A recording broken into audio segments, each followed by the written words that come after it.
Bismillahirrahmanirrahim. Assalamualaikum warahmatullahi wabarakatuh. Waalaikumsalam warahmatullahi Alhamdulillahi wa kafa. Waalaikumsalam. Wassalamu baraka ala nabiyina Mustafa wa ala alihi wa ashabihi al-mustakmilina asyarafa amma ba'd. Ikhwan sekalian yang sama dimuliakan oleh Allah Azza wa Jal. Alhamdulillah pada kesempatan yang berbahagia ini kita bermajelis bagaimana biasanya dalam pembahasan kita, pembahasan Safinatun Najah karya Syekh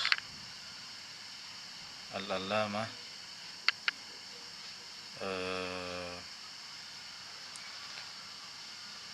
Syekh Salim ya, Ibn Sumayyir Al-Hadrami rahimahullahu ta'ala.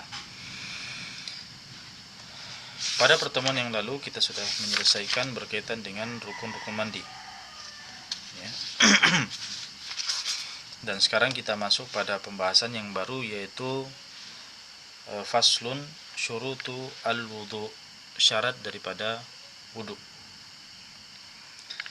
Syarat daripada wudu ini sebagaimana rukun-rukun wudu juga adalah perkara yang diwajibkan di dalam wudu ya. Jadi rukun dan syarat ini persamaannya ya sama-sama wajib. Adapun dari perbedaan ya, apa perbedaan antara apa perbedaan antara rukun dan syarat ini ya, kalau dari segi hukum ya sama-sama wajib, tapi apa perbedaannya ya? Kalau memang hukumnya sama ya kenapa dibedakan ya, pasti ada perbedaannya kan gitu. Maka perbedaan antara rukun dan syarat ini ya singkatnya bahwa rukun itu berada di dalam ibadah ya, tidak berada di luar ibadah, namanya rukun. Makanya rukun kemarin misalnya apa, mencuci muka ya, mencuci tangan sampai siku, itu kan di dalam wudhu, bukan di luar wudhu. Beda dengan syarat ini. Syarat ini yang kita akan sebutkan, dia adalah dari segi hukumnya wajib ya, tapi bedanya dengan rukun adalah syarat ini dilakukan atau berlaku semenjak ibadah itu belum dimulai ya. Jadi ibadah itu di luar ibadah itu, dan harus berlaku sampai ibadah itu selesai ya. Jadi dari segi waktunya syarat ini lebih lama ya dibandingkan rukun. Rukun di ibadah saja, kemudian syarat ini harus berlaku sebelum ibadah itu dimulai dan sampai ibadah itu selesai. Ini perbedaan antara rukun dan syarat ini. Baik.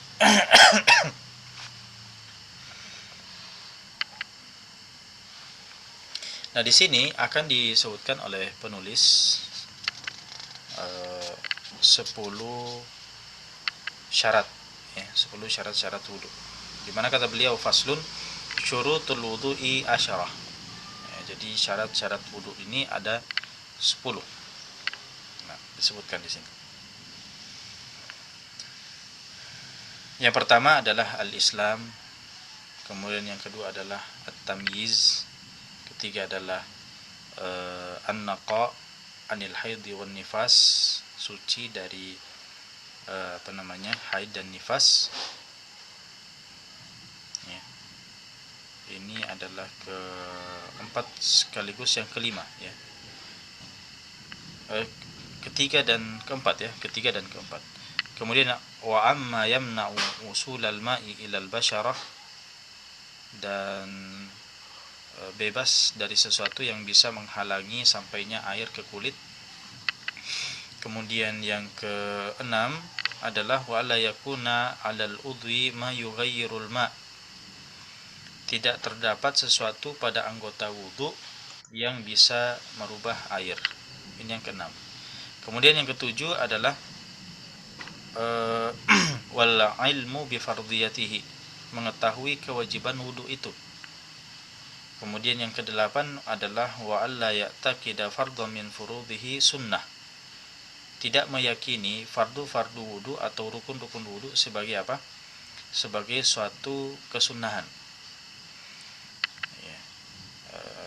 Sunnah maksudnya definisi fuqaha ya di sini. Kemudian yang kesembilan adalah wal ma'u at-tahur, menggunakan air yang suci. Ya, suci dan mensucikan. Kemudian yang terakhir yang ke-10 adalah wadukhulul waqti, masuknya waktu sholat. Ya, masuknya waktu sholat. Kemudian al-muwalah, ya.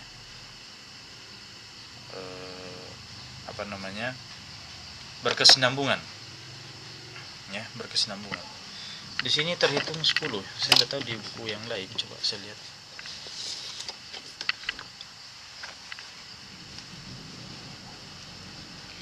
Karena sebagian buku juga menyebutkan 12 kalau tidak salah.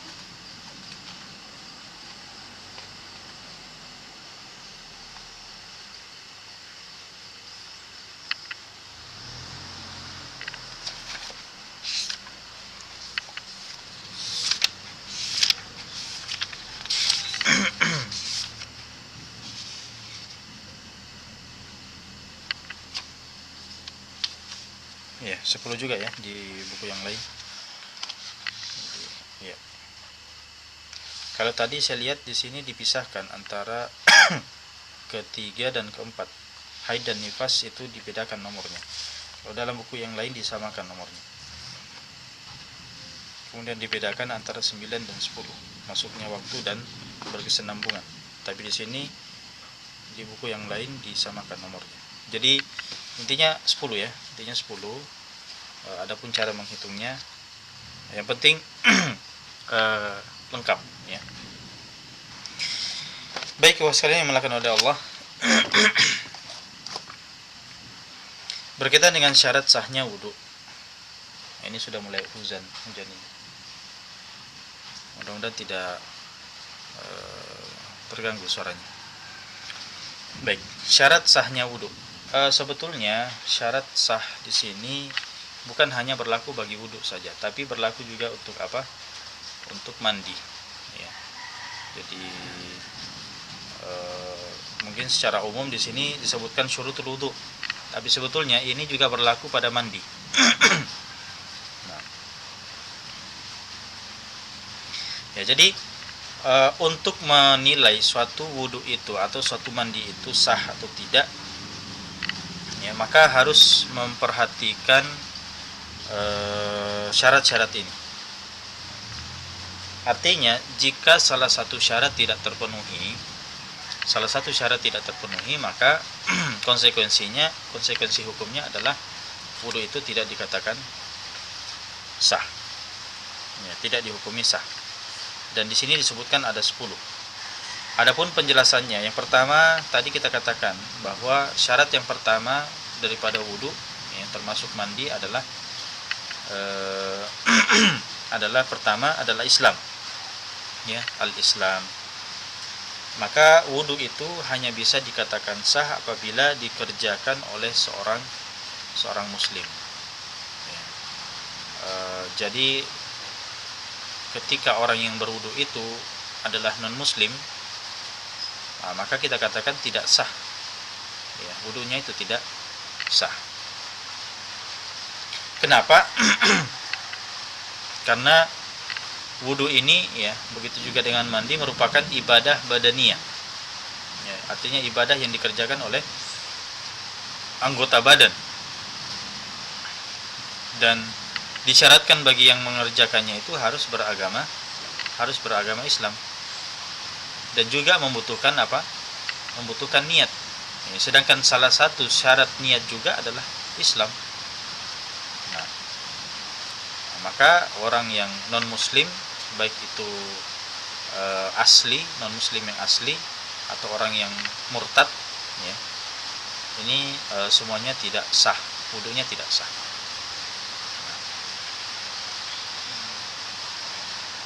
Gimana suaranya, masih jelas?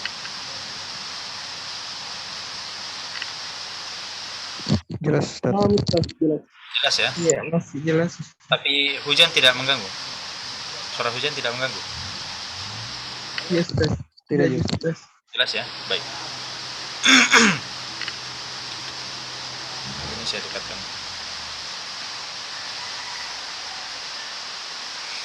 Baik. Sekarang syarat yang kedua adalah at-tamyiz. Ya, at-tamyiz. Sudah pernah kita bahas kalau tidak salah at-tamyiz ini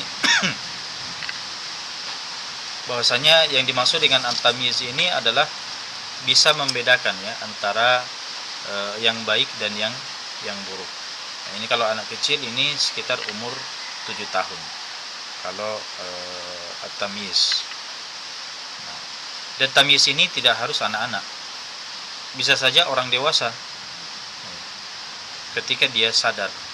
Artinya bukan orang yang gila. Ya, bukan orang yang gila. Maka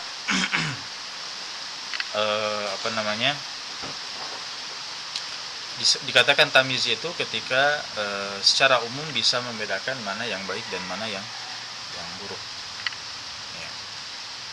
Artinya dia sadar ya. Baik. Nah, berarti anak-anak yang misalnya umur 5 tahun, umur 6 tahun yang belum mumayyiz ya, itu ketika dia wudu, itu wudunya belum bisa dikatakan sah ya, wudunya belum dikatakan sah. Kenapa? Karena anak seusia itu belum bisa berniat ya, mendatangkan niat dalam hatinya bahwa saya berwudu, itu belum bisa. Yang bisa mendatangkan niat itu adalah anak-anak yang sudah mencapai usia tamyiz ya, sudah bisa mengetahui mana yang baik dan mana yang buruk. Nah, disitulah dia berniat. Nah.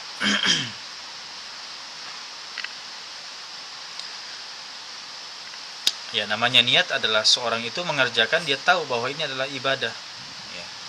Jadi orang itu bisa membedakan mana ibadah mana bukan. Kalau anak-anak itu belum mumayyiz ya, anak itu belum mumayyiz, maka tidak bisa membedakan ini ibadah, ini bukan ibadah ya. Mungkin dikiranya nanti main air ya. Maka perlu syarat tamyiz ini ya. Begitu juga dengan orang gila. Orang gila itu walaupun dia dewasa misalnya ya, dia sudah balik, tapi kalau dia gila tidak sadar, akalnya tidak berfungsi, nah, maka kita katakan wudunya juga tidak sah. Wudunya juga tidak sah. Baik.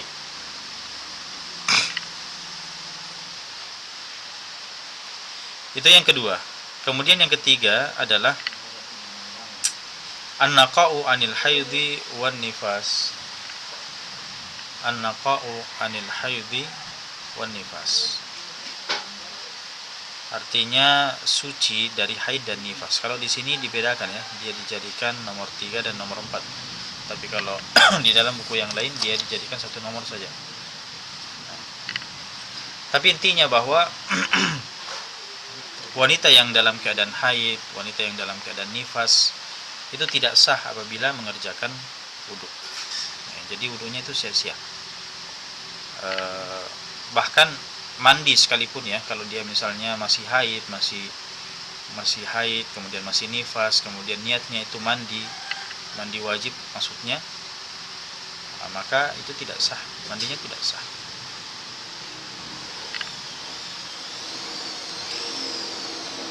Bedanya untuk wanita yang mandi atau wanita haid ya, wanita haid yang mandi dan nifas ini, kalau dia mandi ini justru bahkan kalau dilakukan secara sengaja ya, nah ini adalah perkara yang haram,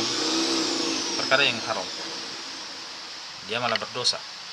Kenapa? Karena wudu ini adalah ibadah, mandi ini adalah ibadah. Sedangkan orang yang wanita yang haid, wanita yang nifas, ini bukan termasuk orang yang bukan termasuk orang yang diperintahkan untuk melakukan hal-hal itu. Bahkan justru dilarang. Nanti kita akan bahas juga ya perkara-perkara yang dilarang bagi wanita haid, ya, termasuk wanita nifas. Dan baik. Nah, ini berkaitan dengan yang ketiga, ya, syarat wudu yang ketiga, suci dari haid dan nifas. Baik, yang keempat sekarang adalah atau yang kelima, ya, kalau kita gabungkan antara haid dan nifas satu nomor. Baik, yang kelima sekarang adalah wa ma yamna'u wusulal ma'i ilal basyarah. Ya, artinya anggota wudu itu bersih dari hal-hal, dari perkara-perkara yang dapat mencegah air itu sampai ke anggota wudu. Ya. Jadi pastikan anggota wudu kita ini, misalnya muka ya, muka dengan batasan muka, jangan sampai ada sesuatu di muka kita yang menghalangi air. Atau tangan biasanya, ya, tangan. Kan sudah muka, tangan dari ujung sampai ke siku, ya. Maka jangan sampai misalnya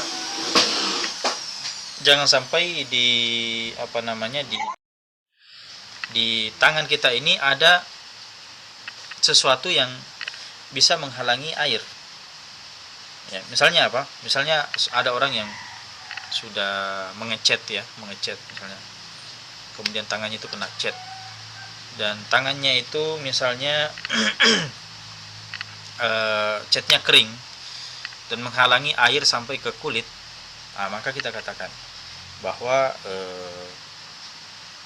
wudunya tidak sah. Kenapa? Karena ini semuanya harus kena air. Tidak boleh ada sesuatu yang menghalangi air itu. Makanya syarat yang keempat ini harus terpenuhi. Artinya anggota wudu itu dibersihkan dulu, dibersihkan dari sesuatu yang menghalangi air. Ya.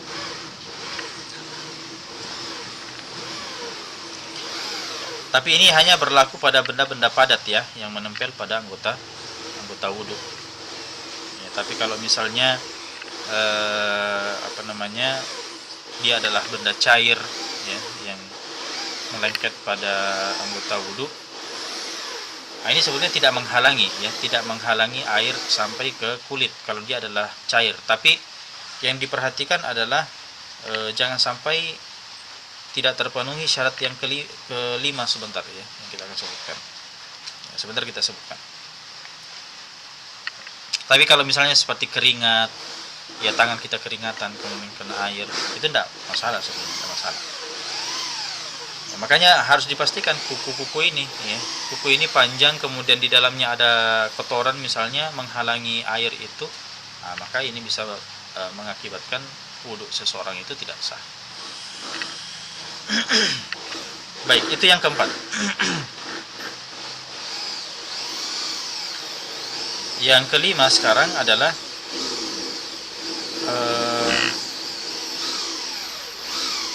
apa yang kelima?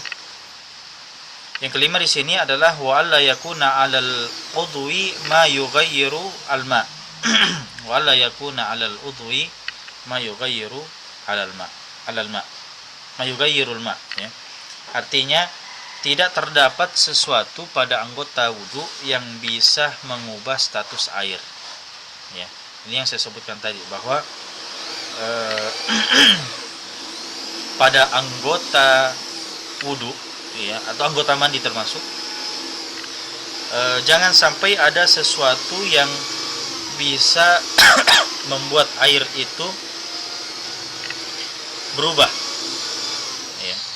Masih ingat pembagian air? Ada air yang suci, mensucikan. Tapi ada juga air yang suci tidak mensucikan. Di antara contohnya air yang suci tapi tidak mensucikan adalah air yang bercampur dengan sesuatu yang suci dan mengubah namanya, ya. Misalnya, ya, saya kasih contoh. Seseorang itu di tangannya ada sabun misalnya, ya, dia sudah pakai sabun. Kemudian setelah itu dia mau apa? Dia mau wudu. Maka ketika air itu kena dia mencuci tangan sekarang, tiba mencuci tangan. Nah, ketika dia mencuci tangan, sabun itu karena kena air ya jadi berbusa kan.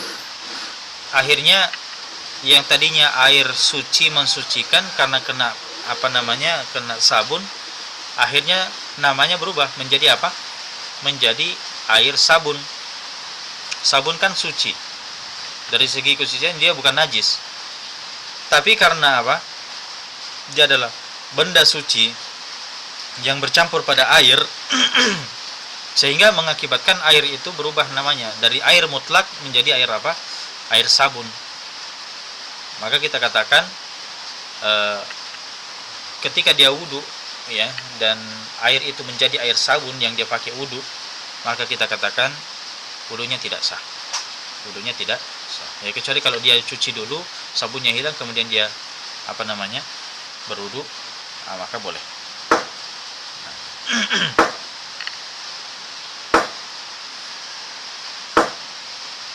Baik.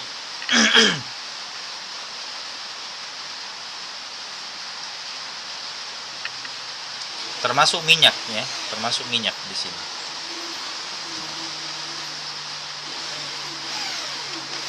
Baik, itu yang ke-5. Sekarang kita pindah yang ke-6. Sekarang adalah al-ilmu bi fardiyatihi. Apa maksudnya al-ilmu bi fardiyatihi? Artinya seseorang itu mengetahui kewajiban wudu. Ya. Bahwa orang yang berwudu harus mengerti, harus mengetahui bahwa wudu yang dikerjakannya itu hukumnya adalah apa? Hukumnya adalah wajib. Ya. Jadi seorang itu mau sholat misalnya, ya dia harus meyakini bahwa salah satu syarat wajibnya sholat adalah suci, ya. Dan diantara perbuatan untuk bersuci, ya bertahara adalah wudu. Berarti wudu adalah wajib. Nah.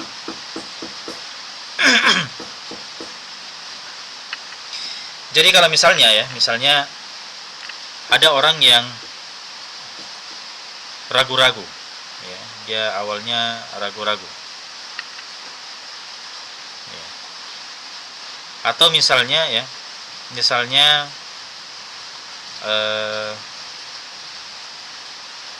sebelum sholat dia beranggapan bahwa untuk orang yang hadas itu wudu tidak wajib, wudu itu hukumnya sunnah saja. Nah, kemudian dia berwudu untuk sholat, maka kita katakan sholatnya tidak wajib, tidak sah. Ya, sholatnya tidak sah. Kenapa?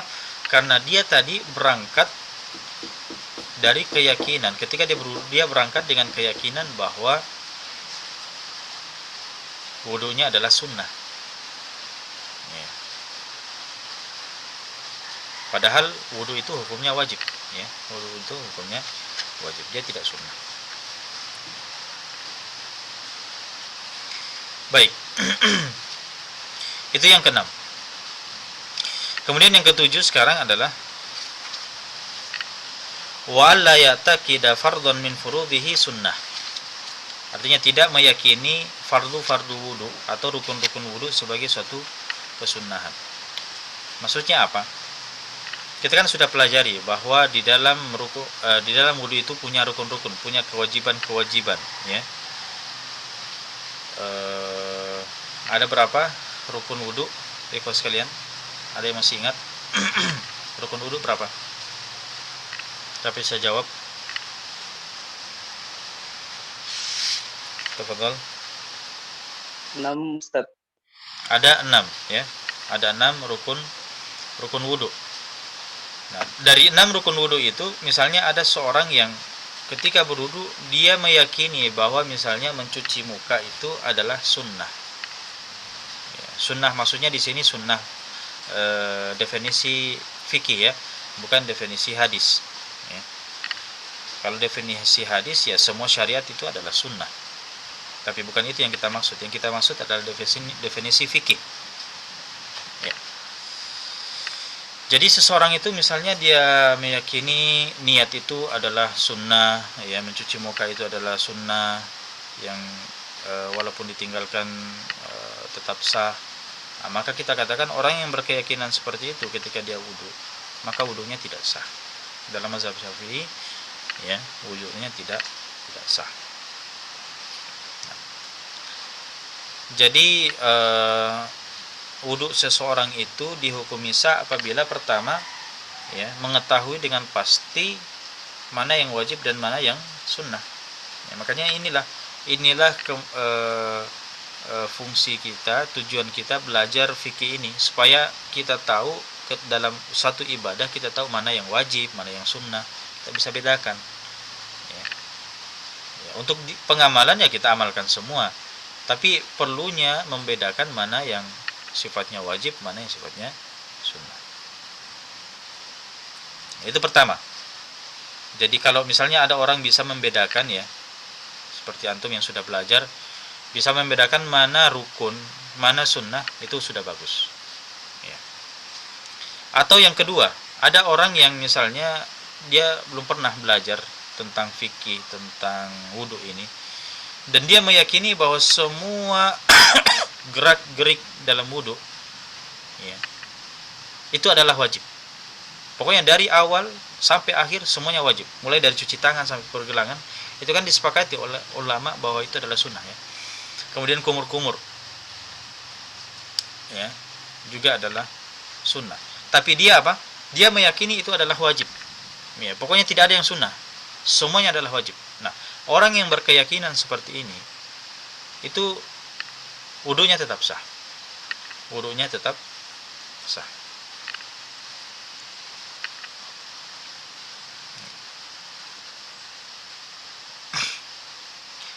Atau keadaan yang ketiga, ada keadaan yang ketiga, yaitu apa? Meyakini bahwa sebagian yang dikerjakan adalah wajib dan sebagian yang lainnya adalah sunnah. Ya. Banyak juga orang awam seperti ini, ya. Misalnya ditanya mana yang wajib, mana yang sunnah, ya, jawabannya apa? Saya tidak tahu.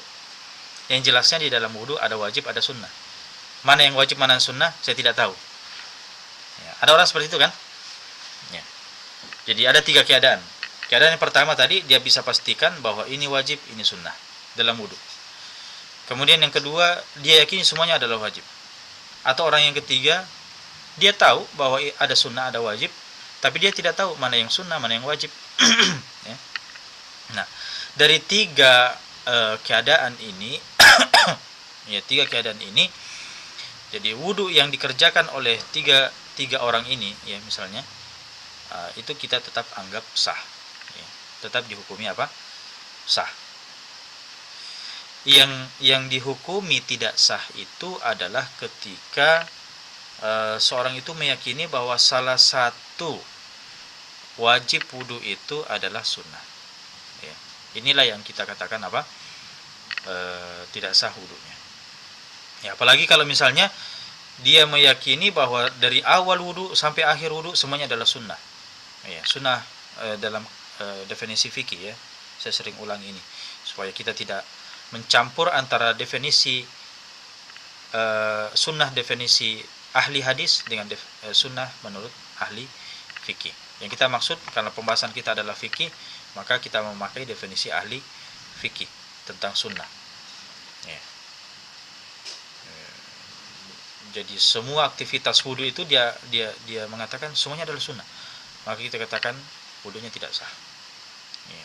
Jangan seperti ini, ya, satu wajib saja, satu wajib misalnya niat ini kemudian dia dia yakini sebagai sunnah, maka kita katakan wudunya tidak sah. Nah. Baik, itu yang ke-7. Dan sekarang yang ke-8 adalah wal ma'ut tahur, ya. Jadi dia menggunakan air yang suci. Tahur artinya tahirum mutahhir, ya, suci dan mensucikan. Ya. Suci dan mensucikan. Jadi air yang digunakan untuk wudu itu harus air yang suci. Pertama, dia bukan najis dan bisa mensucikan. Karena ada juga air yang suci tapi tidak mensucikan. Ya. Ini sudah pernah kita bahas, ya, pembagian air, ya. Jadi apabila yang digunakan adalah air yang suci tapi tidak bisa mensucikan, ya. Contohnya apa? Pernah kita bahas contohnya adalah air mustakmal, ya, air yang sudah menjadi bekas, yang sudah dipakai untuk wudhu, mengangkat hadas, baik hadas kecil atau hadas besar, ya. Atau misalnya air yang tadi ya sudah berubah statusnya, bukan lagi air mutlak, air yang sudah berganti nama, ya, misalnya air sabun, air susu, air teh, air kopi dan seterusnya. Nah, maka ini airnya suci tapi tidak mensucikan. Nah. Baik, ini syarat yang ke-8. Nah, sekarang syarat ke-9 sekaligus yang ke-10. Ya.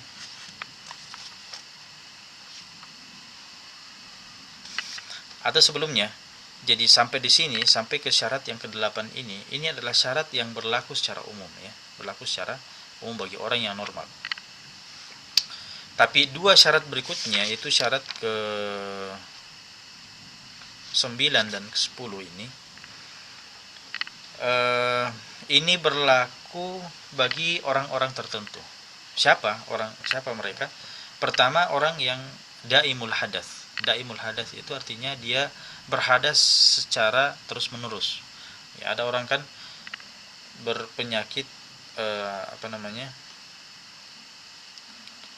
penyakitnya itu kencing-kencing, ya, sedikit-sedikit keluar kencingnya, bergerak sedikit keluar kencingnya, ya. Atau wanita yang sedang istihadhah. Istihadhah ini artinya darah yang keluar dari seorang wanita tapi bukan haid, bukan haid. Nah, ini contohnya orang-orang yang daimul hadas, ya, yang dia sering berhadas. Maka orang seperti ini ada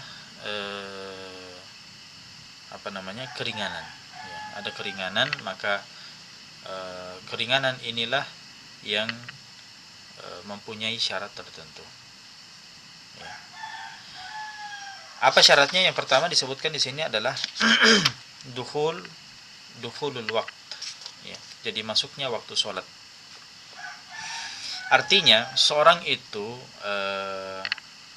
seorang yang misalnya kencing-kencing, ya, terkencing-kencing, ketika mau wudhu, pastikan dulu waktu sholat sudah masuk, ya. Artinya kapan dia berwudhu di luar waktu sholat, maka wudhunya tidak sah. Begitu juga dengan wanita yang istihadhah, dia pastikan waktu sholat itu sudah masuk, ya. Jadi kalau misalnya ragu-ragu sudah masuk atau belum, ya, kemudian dia wudhu, maka tidak sah. Dia harus pastikan dulu waktu sholat itu sudah masuk. Itu yang pertama.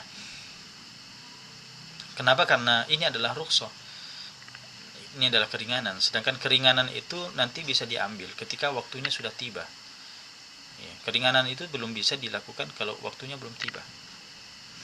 Kemudian yang kedua adalah al-muwalah, ya. Al-muwalah itu artinya berkesinambungan, ya. Artinya mengusap anggota wudhu selanjutnya sebelum anggota sebelumnya menjadi kering. Contohnya, ya, saya kasih contoh. Ada orang yang berwudhu, sudah mencuci muka, ya. Berikutnya kan apa? Berikutnya adalah membasuh tangan, ya, sampai siku. Tapi dia tidak lanjutkan, ya. Dia tunggu apa? Dia tunggu mukanya dulu mengering, baru dia melanjutkan tangannya.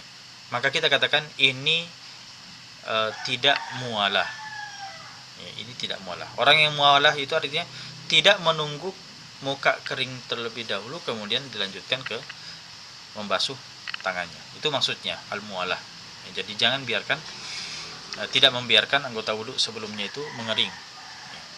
Tapi langsung langsung melanjutkan ke anggota wudhu berikutnya. Nah, jadi orang yang ada uzur tadi, ya, orang yang terus hadas, kemudian wanita yang istihadhah, itu tidak boleh melakukan dia harus melakukan al-muwalah.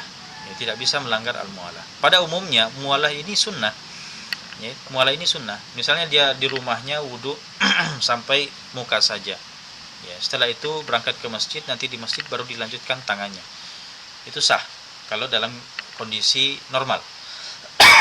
Tapi dalam kondisi khusus orang-orang seperti ini, ya kalau dia lakukan seperti itu, ya nanti di masjid itu ya dia harus ulangi wudunya dari awal. Tidak bisa hanya melanjutkan, dia harus ulangi dari awal. Nah, ya untuk lebih jelasnya perkara-perkara yang harus dilakukan oleh orang-orang seperti ini, ya orang-orang yang selalu hadas seperti ini, itu ada 4. Pertama, bersihkan dulu najisnya. Kalau memang sudah ada najis yang keluar, pertama bersihkan dulu najis. Kemudian yang kedua adalah menempelkan semacam kapas, ya, pada tempat keluarnya tempat keluarnya najis, ya, atau darah. Ya. Sekarang kan mudah, sekarang sudah ada popok dan seterusnya. Kemudian berikutnya adalah ketika waktu sholat itu sudah masuk, ya sudah ditutupi semuanya. Ya, jadi untuk menutupinya itu boleh sebelum Sebelum waktu sholat masuk. Tapi ketika waktu sholat sudah masuk, maka disitulah dia bergegas melakukan wudhu. Ya, boleh ya dia sholat sunnah dulu sambil menunggu qomat, boleh. Kalau memang dia sholat berjamaah. Tapi kalau misalnya di rumah tidak juga berjamaah, sholat sendiri, ya sudah sudah wudhu, langsung sholat sunnah dan langsung sholat wajib. Nah. Baik,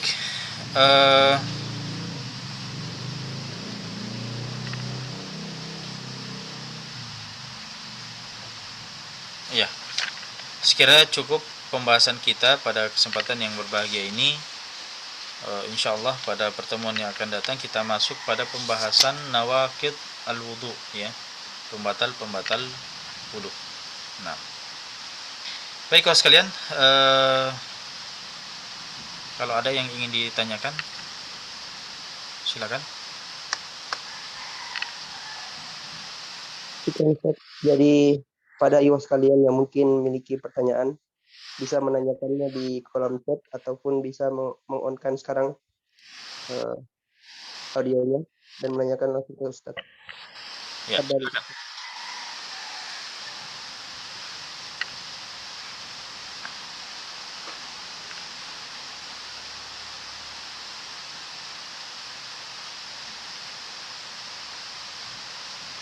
Fadhal. Afwan, kami Ustaz. Ya, silakan.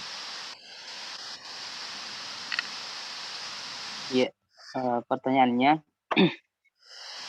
mungkin yang pertama di luar pembahasan Ustaz, ingin saya tanyakan terkait saat kita sholat dan kita lupa, apakah kita melaksanakan kita lupa salah satu rukun sholat Ustaz. Kemudian bagaimana pula hukumnya bila kita ragu-ragu apakah kita melaksanakan salah satu, kita ragu-ragu atau tidak bisa memastikan bahwa kita melaksanakan salah satu rukun yang kita ragu-ragu kita laksanakan atau tidak Ustaz. Ya, seperti itu Ustaz. Baik, pertama, kapan dia mengingat bahwa dia lupa atau kapan dia ragu-ragu itu? Apakah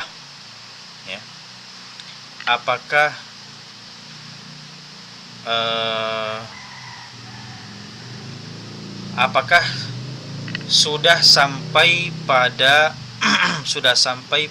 gerakan yang sama, ya, atau belum?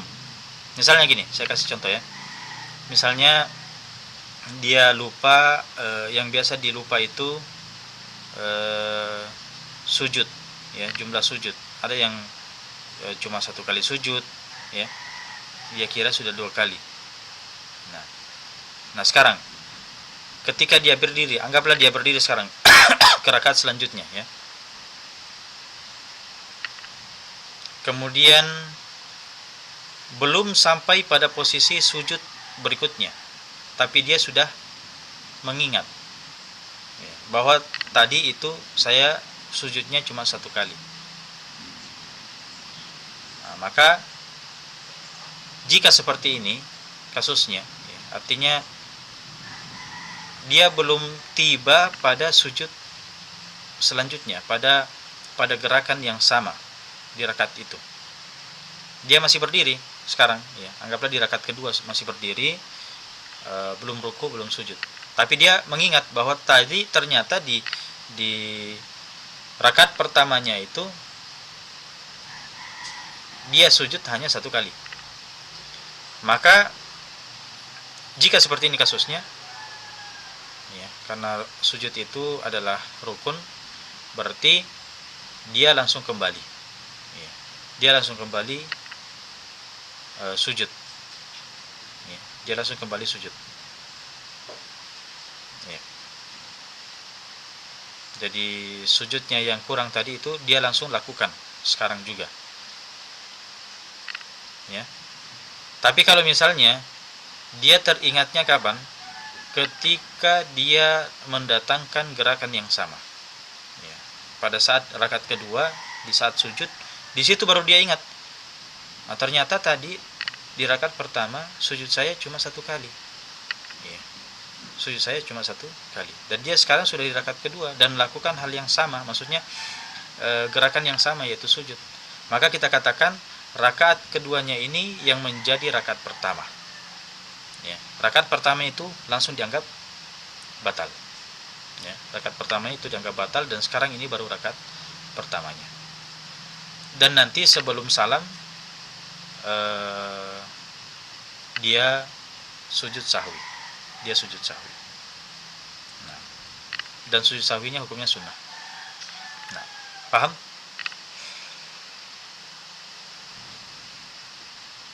Iya. Apa nih Ustaz, kalau misalnya kita misalnya kita sholat fardu berjamaah Ustaz, kemudian apakah kita juga wajib membaca Al-Fatihah Ustaz, dan bagaimana caranya kalau kita misalnya lupa untuk membaca Al-Fatihah saat sholat berjamaah juga Ustaz? Baik. Membaca Al-Fatihah hukumnya adalah rukun, dan ini berlaku baik sholat sendiri atau berjamaah, ya. Jadi seorang makmum tetap membaca Al-Fatihah, ya. Kalau dia misalnya lupa membaca Al-Fatihah, maka dia masih ada kesempatan dia selesaikan Al-Fatihahnya, walaupun imam itu sudah ruku, ya. Kalau dia memang belum menyelesaikan Al-Fatihahnya, maka dia selesaikan Al-Fatihahnya.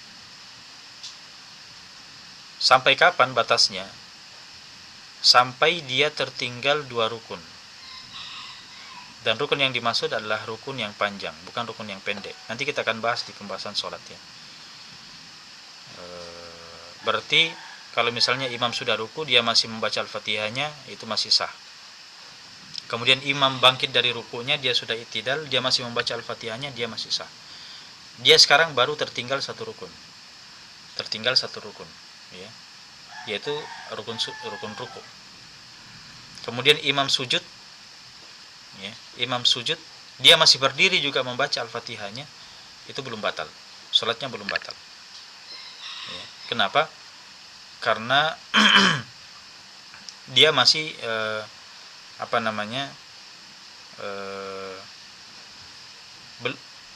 imam itu dia belum terhitung, ketinggalan 2 rukun, ya. Karena rukun yang dia ketinggalan rukun, baru dikatakan ketinggalan rukun ruku, ya. Dia belum ketinggalan rukun i'tidal. Kenapa? Karena rukun i'tidal itu adalah rukun yang pendek, dia tidak terhitung. Rukun yang terhitung adalah rukun panjang.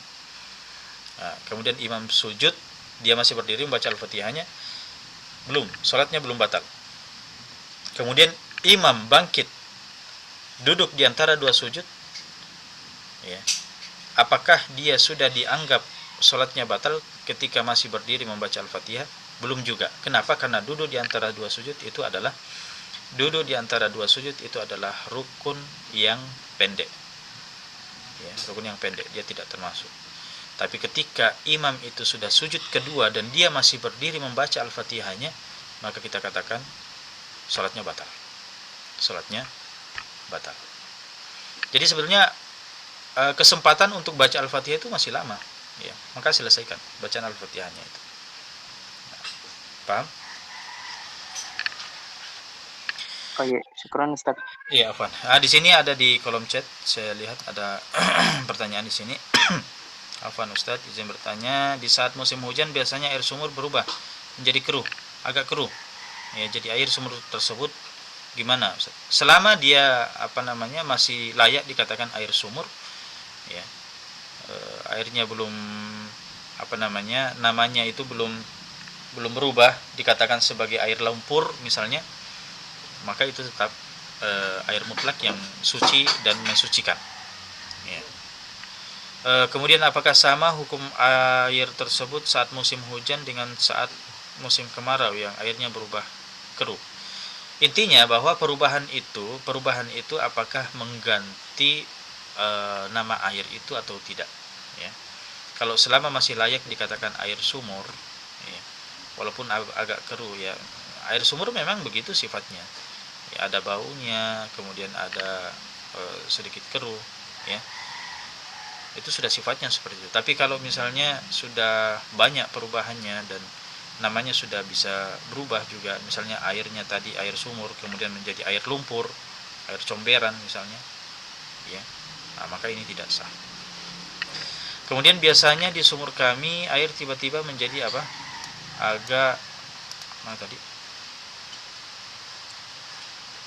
agak kemerahan, mungkin karena pengaruh tandon atau bagaimana, kami kurang tahu. Ya, kalau itu bagaimana hukumnya?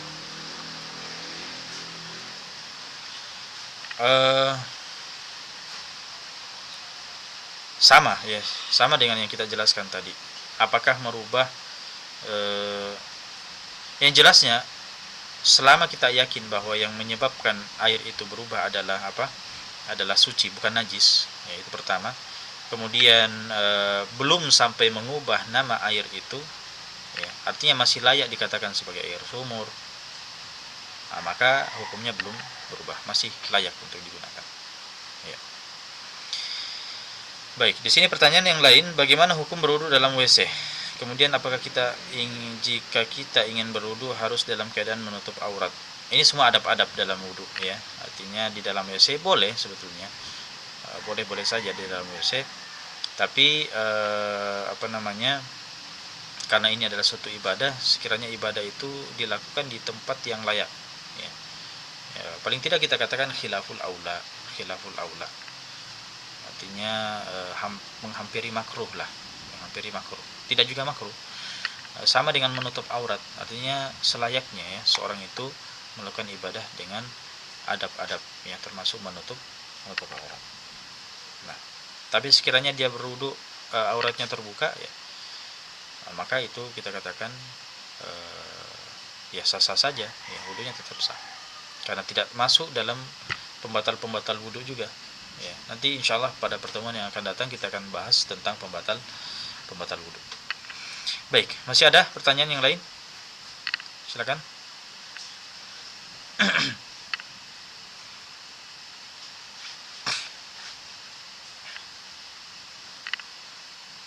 Tidak ada lagi?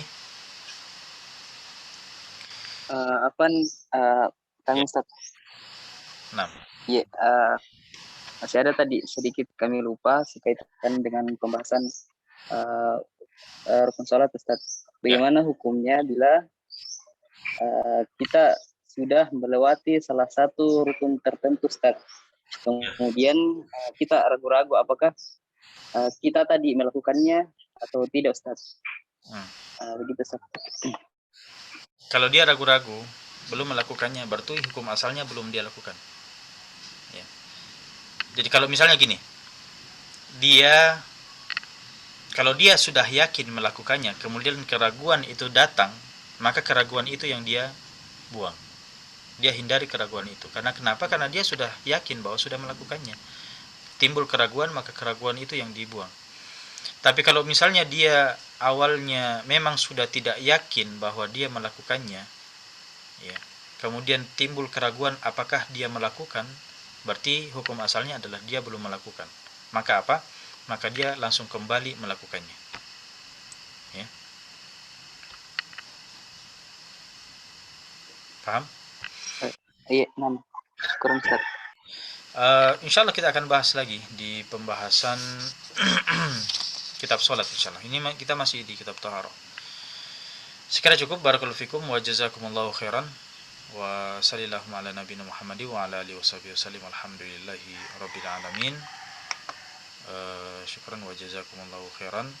Assalamualaikum warahmatullahi wabarakatuh.